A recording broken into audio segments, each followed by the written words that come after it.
आज ये खबरदाता सम्मेलन को आपण समस्त स्वागत करुच्ची। आज एक गुरुत्वपूर्ण प्रसंग आपण अवगत करने चाहूँ। आपण मैंने जानते 2015 मसीह महाप्रभु जगन्नाथ नवकलवर समय केंद्र मंत्री श्रीयुक्त नितिन गडकरी ओडिशा को आसीथिले एवं से समय पिपिली ठारे एक साधारण सभा होता एवं से साधारण सभा से तीनोटी गुरुत्वपूर्ण निष्पत्ति घोषणा करते एवं से दिन घोषणा थिला गोपालपुर दीघा ठारू गोपालपुर ठारू ब्रह्मपुर दीघा पर्यंत कोस्टाल हाईवे निर्माण करा जिवो एवं यार दैर्घ्य 413 किलोमीटर हो एवं द्वितीय से घोषणा करथिले जगन्नाथ सड़क रामेश्वर ठारू चंदनपुर पर्यंत जगन्नाथ सड़क को जातीय राजपथर मर्यादा दि जाए निर्माण कर एवं पुरी ठारू भुवनेश्वर पर्यंत से राजपथर विकास कर आपण मैंने जानते आ भितर गोटे दशंधि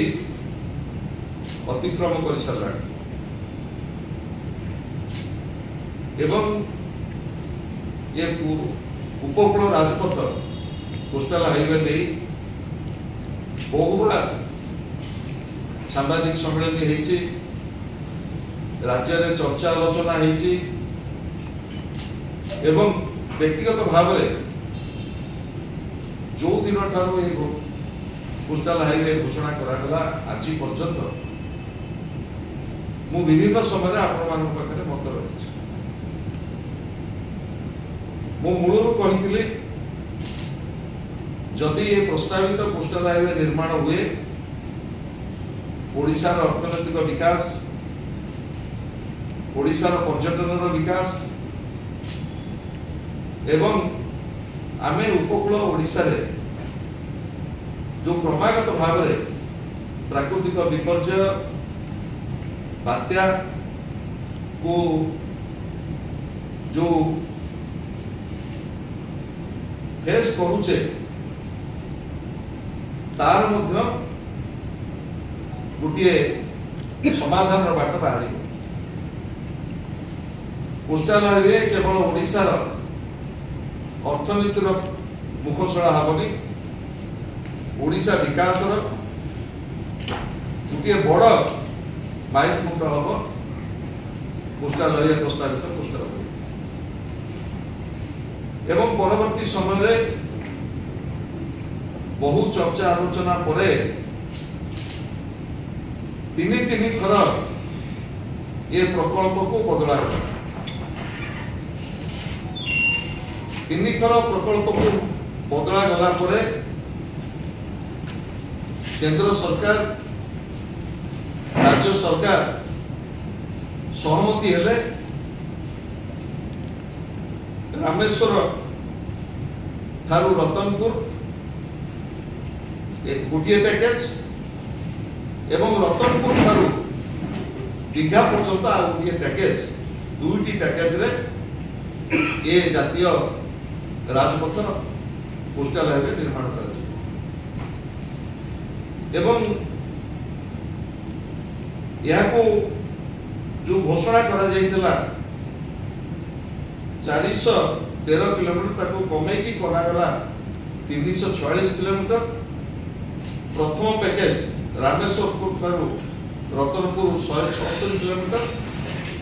एवं रतनपुर ठारू दीघा पर्यंत 170 किलोमीटर से अनुसार डीपीआर निर्माण करागला डीपीआर टी प्रस्तुत करागला एवं प्रथम फेज ठारे रामेश्वर ठारू रतनपुर पर्यंत 4टी पैकेज प्रस्तुत करागला प्रथम पैकेज है रामेश्वर ठारू पुरी पुरी ठारू काकटपुर काकटपुर ठारू एरसमा एवं एरसमा ठारू रतनपुर ये 4टी पैकेज को टेंडर आह्वान करागला एवं टेंडर आह्वान करागला बेले किछि जमी अधिग्रहण समस्या रही काकटपुर एरसमा जो पैकेज टी प्रथम पर्यायर जो 176 किलोमीटर जो पैकेज भीतर काकटपुर एरसमा को रखी दिगला एवं अन्य 3टी पैकेज पैकेज 1 पैकेज 2 और पैकेज 4 तार टेंडर आह्वान करा दीर्घ 10 वर्ष परे फास्ट फेज किंतु दुर्भाग्यर कथा 4 दिन तले यही जो उच्च अभिलेषित ये जो भारतमाला प्रोजेक्ट जो संदेह मु सेतबेले प्रकाश करथिली आज मध्य आपण माने आपनकर यूट्यूब रे देखि पारिबे सेतबेले मोर जो उद्वेग थिला से उद्वेग आज सतरे प्रमाणित होइछ से टेंडर को कैंसिल कर दिया जाइछ रामेश्वर ठारू रतनपुर पर्यंत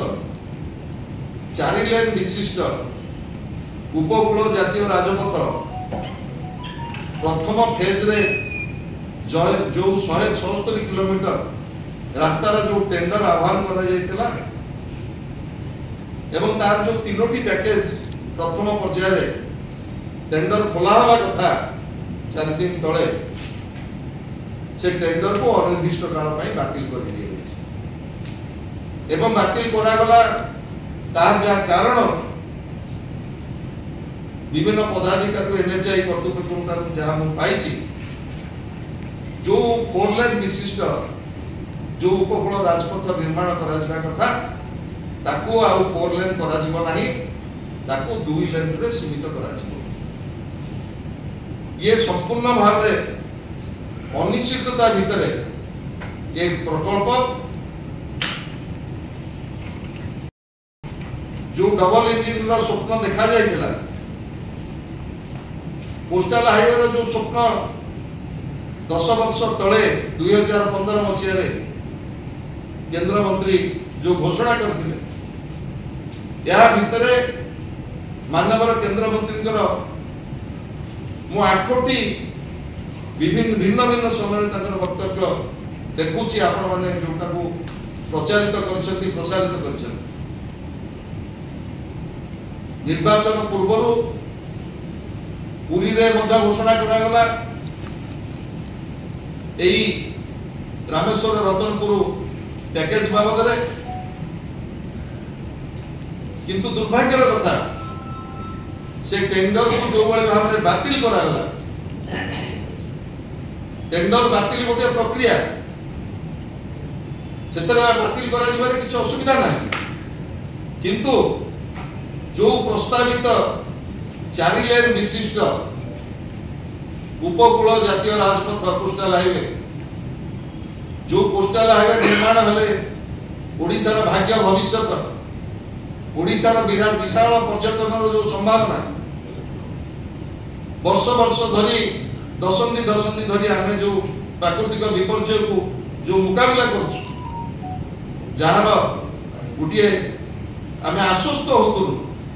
किंतु दुर्भाग्यर कथा 4 दिन तले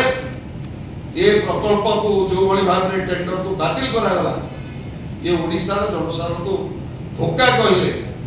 डबल इंजिन सरकार डबल धोखा कहले अत्युक्ति हो नहीं एवं जो रतनपुर ठारू दीघा 170 किलोमीटर जो second phase second stretch of जो कोस्टल हाईवे ताहा मध्य वर्तमान बीपीआर स्टेज तार रूपरेख कौन हम केबे टेंडर हम ओडिशावासी तार सुजोग केबे पाइबे ये संपूर्ण भाव में अनिश्चित भीतर को समस्त कथा चलीगला।